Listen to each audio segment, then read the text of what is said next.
My ex tried to destroy my life, but I had an ace up my sleeve that changed everything. Last year, my ex tried to ruin my life in the worst way imaginable. He secretly recorded me, sold videos of me, and tried to destroy my reputation when I found out. But what he didn't know was that I had something that would turn the tables, and I used it to burn his whole world to the ground. So, a bit of background. I'm 27F, living in a mid-sized city in the Midwest. I work in marketing for a mid-level tech company. Nothing too fancy, but enough to pay rent and keep me in overpriced lattes. I have a tight-knit group of friends, a cat named Juniper, and what I thought was a pretty normal life. And then there was Ethan. Ethan, 28M, and I dated for 3 years. He was the tall, charming guy with the easy smile who could talk his way out of a speeding ticket and somehow convince you it was your idea. He was the life of the party, always the center of attention, and for a while I was totally okay with that. We met at a bar. So cliché, right? I was out with my best friend, Natalie, celebrating her promotion. I'd just come out of a messy situationship that left me swearing off men forever. Ethan bumped into me at the bar, spilled my gin and tonic, apologized profusely, and then bought me 3 more. By the end of the night, I was giving him my number, laughing at his terrible jokes, and ignoring Natalie's side eye. The first year was a dream. He did all the things, flowers just because,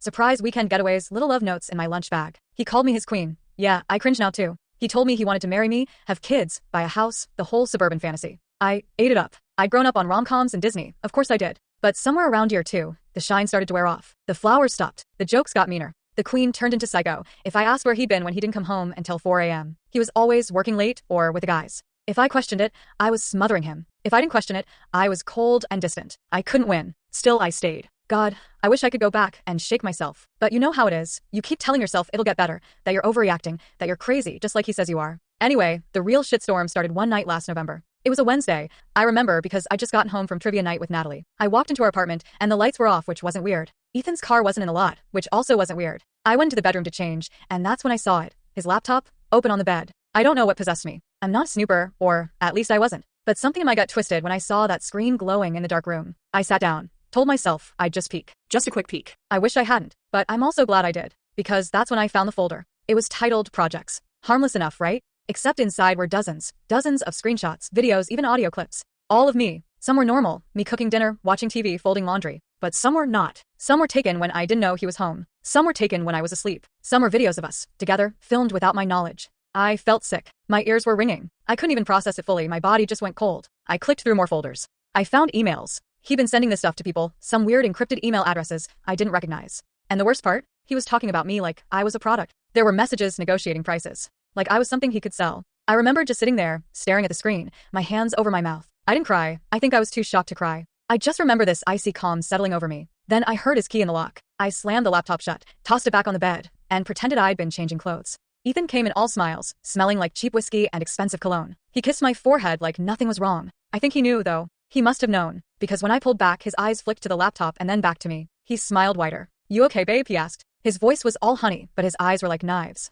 Yeah, elite. Just tired. I didn't sleep at all that night. I lay there, stiff as a corpse, while he snored next to me. The next morning, I called in sick to work, told Ethan I was going to see Natalie. He left for work. I doubt he went anywhere near his office, and as soon as the door clicked shut, I packed a bag, grabbed Juniper, and left. I went straight to Natalie's. She opened the door and took one look at my face and just knew. I didn't even have to say anything. I burst into tears and shoved my phone at her. I'd taken pictures of the laptop screen, the emails, the files. Natalie, bless her, didn't say I told you so even though she'd never liked Ethan. She just made me tea and called her cousin a lawyer. The next few weeks were a blur. I stayed at Natalie's while I figured out what to do. I changed all my passwords, froze my credit, got a restraining order, which was about as useful as a screen door on a submarine. Ethan blew up my phone, texts, calls, voicemails that swung wildly between begging and threatening. He left flowers at Natalie's door. He sent me videos of him crying. He sent me videos of him with other girls, as if that would somehow lure me back. I blocked him everywhere. He just made new accounts, fake numbers. He started emailing my boss, my coworkers, my mom. He told them I was unstable, that I was on drugs, that I was cheating on him. He sent doctored photos of me to my company's HR. Luckily, Natalie's cousin helped me get ahead of it, but the damage was done. People looked at me differently. My boss pulled me aside and said he had to document the situation. HR strongly suggested I work from home for a while. I felt like a ghost. But here's the thing about me. When you back me into a corner, you'd better be ready for the claws. I knew Ethan. I knew his patterns, his tells, his arrogance. He thought he was smarter than everyone, especially me. And he definitely didn't think I had it in me to fight back. That was his first mistake. While he was busy trying to burn my life down, I was talking to Natalie's cousin about options. I was digging through old emails, old hard drives. I remembered a night, early in our relationship, when Ethan drunkenly bragged about a side hustle he had that would make us rich someday. He passed out before I could ask what he meant. I'd assumed it was just drunk talk, but now I knew better. So I dug deeper, and deeper. And one night, while Natalie slept on the couch next to me, I found it. A folder on an old external hard drive we'd used to back up vacation photos. Buried under layers of boring file names was the real goldmine: spreadsheets, receipts, messages. Proof that Ethan wasn't just creeping on me. He was part of a bigger operation, a ring that traded private content. He'd filmed other girls too. Some didn't even know him. Some looked barely legal. That's when the fear turned into rage. I wasn't just going to protect myself anymore. I was going to burn his whole world to the ground.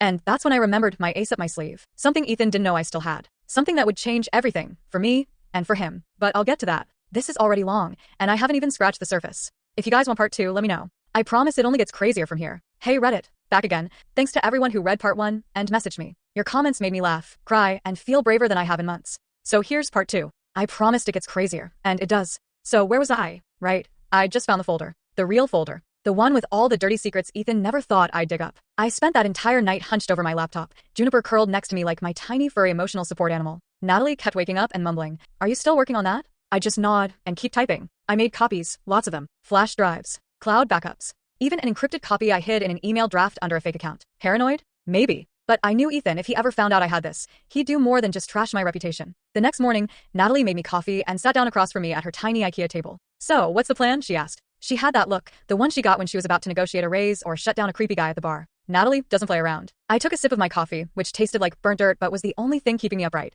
"I need to know how deep this goes," I said. "It's not just me. He filmed other girls. I need to know who they are, if they even know. And then I'm going to the police." Natalie raised an eyebrow. "Babe, you trust the police to handle this?" She had a point. Our local PD wasn't exactly known for caring about revenge porn or online exploitation. I needed more than a sob story. I needed a slam dunk case they couldn't ignore. So I got to work. I took a week off work, told my boss I needed mental health time, which was true. I stayed holed up in Natalie's spare room, living off her snacks and terrible coffee. I pored over every file, every spreadsheet. I made a master list of names, email addresses, usernames. Some were obvious, girls I recognized from Ethan's friend group. Some were strangers.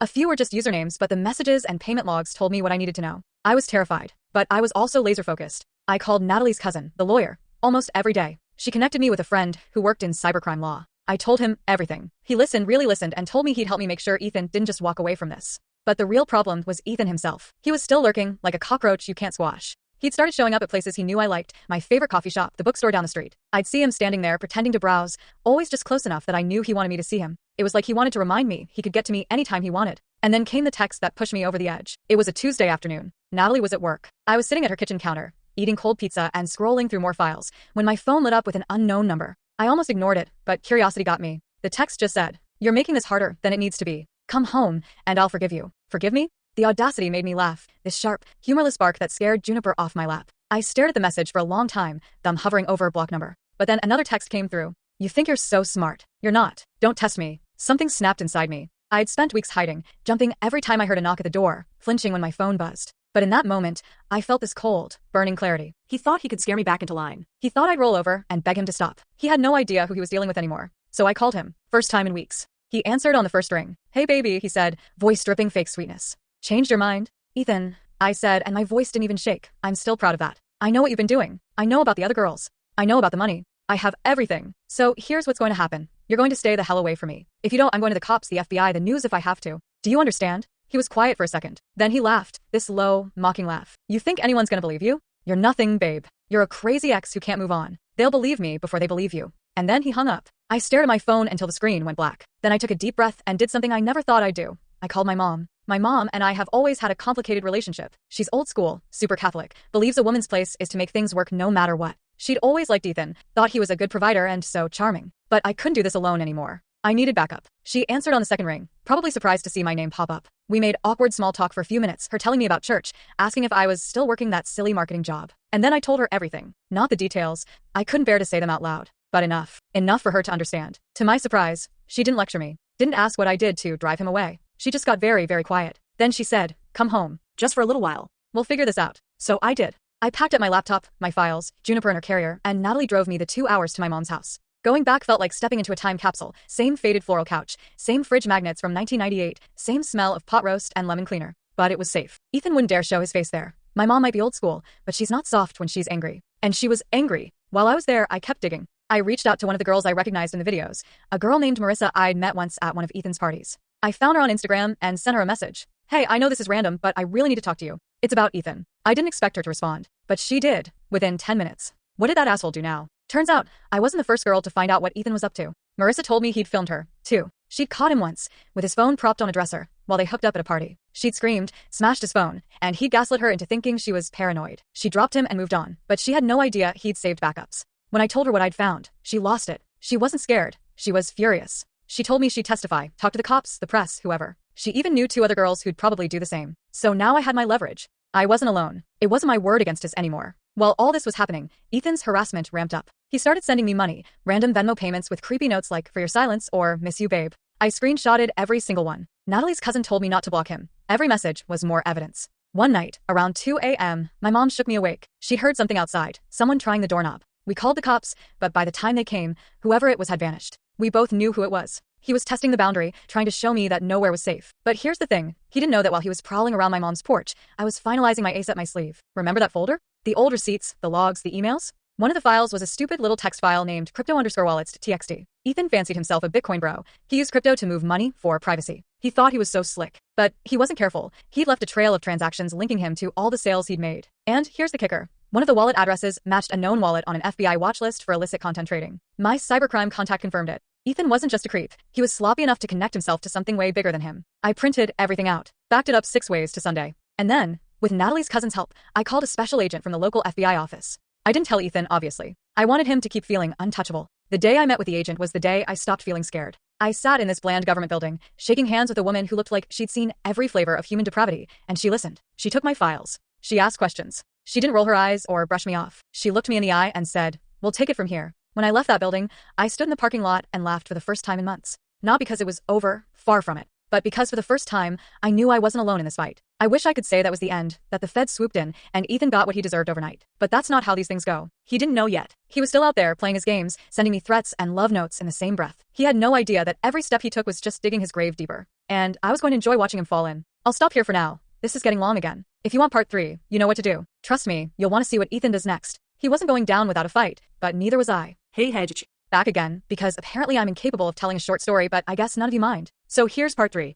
If you missed the first parts, check my post history because you really need the build up to see just how deep Ethan's claws were in my life. Last time, I told you how I sat down with the FBI. I walked out of that building with a folder full of hope, but Ethan? He was still out there, and the worst part was he still thought he was winning. 2 days after my FBI meeting, I got an email from a blocked address. The subject line was, "We need to talk." I almost didn't open it, but curiosity, or maybe my stupid lingering need to understand why, won out. Inside was just a single line. "You're making a huge mistake. Meet me at Archer Park tomorrow, 7 p.m. Or else." I knew better than to go alone. Natalie lost her mind when I told her. My mom threatened to call the police right away, but my lawyer contact said, "No, let him come. But don't go alone. Bring someone. Record everything." So that's what I did. The next evening, I wore a black hoodie, jeans, and hid a tiny recorder in my sleeve. Natalie insisted on coming with me. She sat in her car, parked where she could see everything but not close enough to spook Ethan. I'd also texted Marissa, who, to my absolute shock, said, "I'm coming too. I want to see his face when you tell him you're done being scared." So there we were. Me, Natalie in her car, and Marissa pretending to jog laps around the park path with her earbuds in, but she was watching everything. I got there first and sat on a bench near the fountain.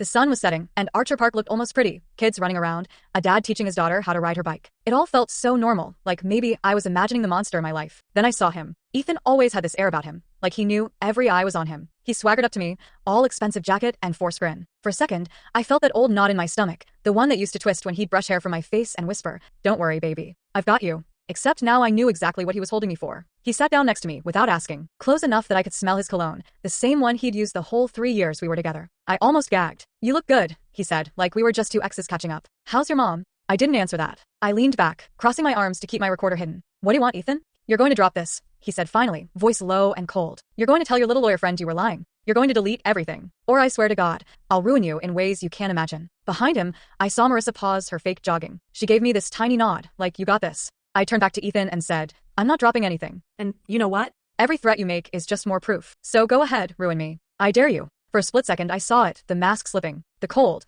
empty flash of rage. He opened his mouth like he was going to spit something vile at me, but then he noticed Marissa. She'd stopped pretending to jog. She was standing right there, arms crossed, phone out, filming. Ethan stood up, so fast the bench rattled. He glared at me, really glared, like if he stared hard enough I'd catch fire on the spot. Then he just turned and stalked off toward the parking lot. Marissa sat down next to me. Her hand was shaking where she held her phone. "You okay?" she asked. I nodded. I wasn't, but I would be. The next few days were quiet, too quiet. I kept waiting for the other shoe to drop. And then it did. It started small, an email from my boss. "Sarah, we need to talk." When I called him, he was polite but weirdly stiff. "Someone's been sending us material," he said awkwardly. Videos. "Screenshots. They're claiming you made them, that you're selling them." My stomach dropped. Ethan. I could picture him sitting in his overpriced apartment, smirking while he uploaded my worst moments to strangers, spinning a story where I was the criminal. I told my boss the truth, as much as I could without sobbing. I offered to send him the police report, the lawyer's letter. To his credit, he listened. He said he believed me, but there was a crack in his voice that made me wonder if that would last. 2 days later, my landlord called. Same story. An anonymous tip claiming I was using the apartment to run an adult business. My lease was month to month. They gave me 30 days to move out. Even though they couldn't prove anything,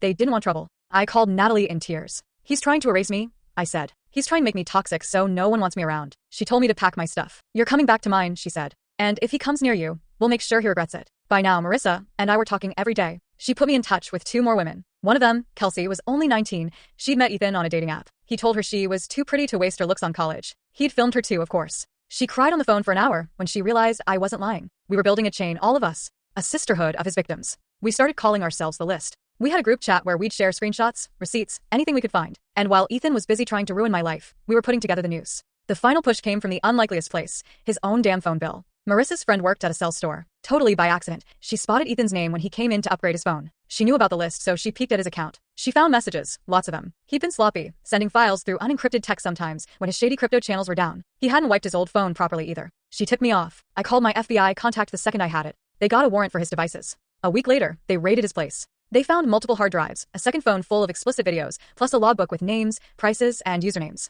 He was arrested that same day. The list exploded with messages. Some of us were crying. Some were drunk celebrating. I was sitting on Natalie's floor with Juniper on my lap, just staring at the news article when it hit the local feed. Local man arrested for exploitation and extortion. His mugshot is burned into my brain. He looks so small. So nothing. But here's the wildest part. It still wasn't over. His lawyer tried to spin the usual crazy ex angle. His family called mine. My mom got hate mail, for God's sake. People love a scandal, and some of his friends defended him online. But the evidence was airtight. More girls came forward once they saw the news. By the time the grand jury finished, he was facing 15 charges, some federal, some state. It was going to be a long fight, but I wasn't alone anymore. And I wasn't scared. I'll stop here before this turns into a whole novel. If you want part 4, let me know. The trial, the aftermath, what I did with my life next, it's all coming. Thank you for reading. Thank you for believing me when he spent years trying to convince me no one would. The List stands together. Hey Hedge. Back for part 4. I swear, every time I think I'm done, I remember more. So grab your snacks, because this next piece is where the real chaos hit. Last time, I told you how Ethan got arrested. It felt like the final boss fight was done, but if you've ever dealt with someone like him, you know it's never that simple. After the raid, the FBI held onto my phone for weeks to pull data. I was crashing at Natalie's tiny apartment. Bless her. She let me sleep on her couch for over a month. Juniper, my cat, for those who forgot, claimed her pillow as his new throne. Natalie's old college posters and her half-broken toaster made her place feel more like home than my fancy leased apartment ever did. The first week, I thought I'd breathe easy. But that's not how this goes. A day after Ethan's arrest, my mom called me crying. She'd gotten a letter, not an email, not a text, a physical letter in Ethan's handwriting. It basically said, "Your daughter is a liar. She ruined me, and now your whole family will pay for her lies." He mailed it before they cuffed him. I told my mom to forward it to the FBI. They added it to the pile of evidence. Still, it shook her. Ethan knew exactly what he was doing. He couldn't get to me directly, so he went for the softest spot he could find. Meanwhile, the media circus started. Ethan's arrest got picked up by a local station first, then by a bigger true crime blog. They didn't have my name, but it didn't take long for people to guess. Some friend from high school leaked my old photos. Suddenly my Facebook DMs were full of strangers, some supportive, but some were vile. One guy actually messaged me, "You ruined a good man's life. You should be ashamed." Like clockwork, right? Some people can't stand it when a woman refuses to shut up about what was done to her. I deactivated every social account I had except Reddit. Natalie and Marissa helped me go nuclear. New passwords, privacy settings, 2-factor on everything. Kelsey, the youngest from the list, deleted her socials too. I hated that for her. She should have been posting dumb memes about finals, not worrying about creeps digging through her life. About 3 weeks in, I got the first letter from Ethan's lawyer. He was going to try to sue me for defamation. Yup, this guy. Arrested. Hard drives, full of proof. Multiple women testifying. And still, he wanted to sue me. My lawyer contact, his name's Mike. By the way, I owe Mike my sanity. Basically laughed. Let him try, he said. All this does is prove to the court he's trying to intimidate you. We'll countersue for harassment if he pushes it. The day that letter came, I almost lost it. I remember standing in Natalie's kitchen, staring at the fancy legal letterhead, wondering if he'd ever stop clawing at me. Natalie made me tea, sat me down, and read the whole thing aloud in her worst cartoon villain voice. It was so ridiculous, I actually laughed. Big, hiccuping, ugly laughter that turned into tears. I needed that. The list was my lifeline during those weeks. We had this massive group chat with over a dozen women by then. We swapped horror stories, but we also shared good stuff, songs that made us feel powerful, memes, pictures of our pets. One girl, Emily, told us she tried to press charges on Ethan 2 years before but got scared when he threatened her family. Now she was coming forward with everything she had.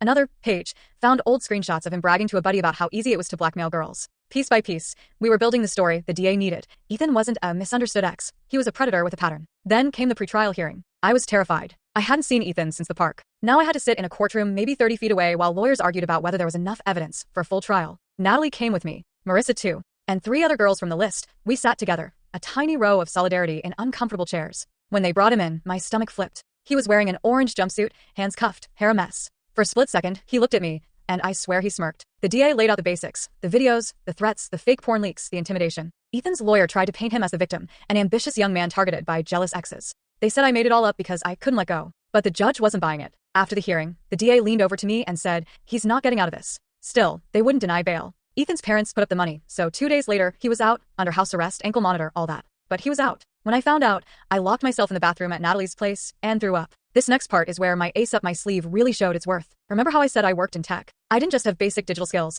I'd spent years quietly learning about OSINT, open source intelligence, because I've been paranoid about Ethan for ages. While the FBI dug through the big stuff, I used my free time to hunt the digital back alleys Ethan never bothered to clean up. He thought he'd wiped his private accounts, but I knew how to find usernames. Old posts. Bitcoin wallets linked to email traces. I found forums where he bragged about teaching dumb the asterisk cheese lessons. His words, not mine. I packaged everything. Screenshots, timestamps, IP traces. Mike loved me for it, said it made the DA's job 10 times easier. One file in particular changed everything. It was a single comment Ethan made on a shady forum, asking how to hire someone for a discreet favor. He left his burner email, same one we'd found on his old phone. The timestamp matched the week he'd threatened to make me disappear at the park. It turned the entire case from harassment and revenge porn to a potential conspiracy to commit violence. Federal prosecutors got involved after that. His bail got revoked for violating release conditions. Back to jail he went. That was the first night in months I slept through the night without jolting awake. The trial date was set for early spring. The DA wanted me ready to testify. So did half a dozen other women. Some backed out, too scared to face him. I didn't blame them. I wanted to run too. But the thought of Ethan walking free,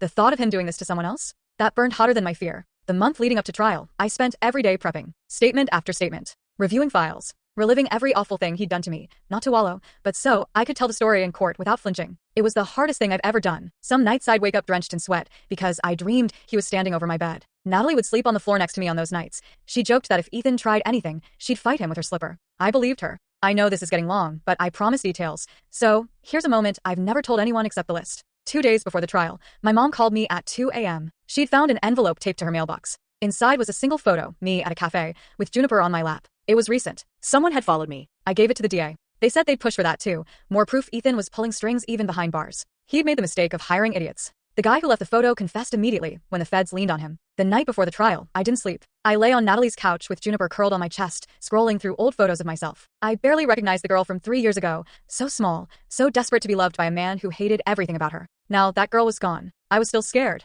but I was ready. I'll stop here because part 5 is the trial itself, and trust me, you'll want to see how that went down. Hey Hedge. Thanks for sticking with me. We're finally at the part where the rubber meets the road, the trial. I won't sugarcoat it. Walking into that courtroom was like stepping into a nightmare and a war zone all at once. Every eye was on me. Ethan sat at the defense table, looking like a demon waiting to pounce, or maybe just a guy who'd lost control over everything he thought he owned. The first day was all about opening statements. The DA laid it out clearly. Ethan wasn't just an abusive boyfriend. He was a calculated predator who used technology and fear to ruin lives. Every woman who testified was a survivor, not a victim. His lawyer's statement was the usual: she's unstable, it's a witch hunt, and he's being framed. Typical tactics for someone trying to gaslight a jury. I sat next to Natalie and Marissa, clutching a small photo of Juniper. He was my talisman, a reminder that I wasn't alone, and I had something pure to fight for. Over the next 2 weeks, the courtroom became my second home. I testified on the third day. The DA asked me to recount everything: the relationship, the abuse, the threats, the videos, the stalking. I didn't hold back. Ethan's lawyer tried to trip me up, asking if I was lying for attention, if I'd ever loved Ethan, if I'd exaggerated anything. But I stayed calm. I told the truth. I remember that night at Archer Park, the email threats, the eviction notice, the fake videos sent to my boss.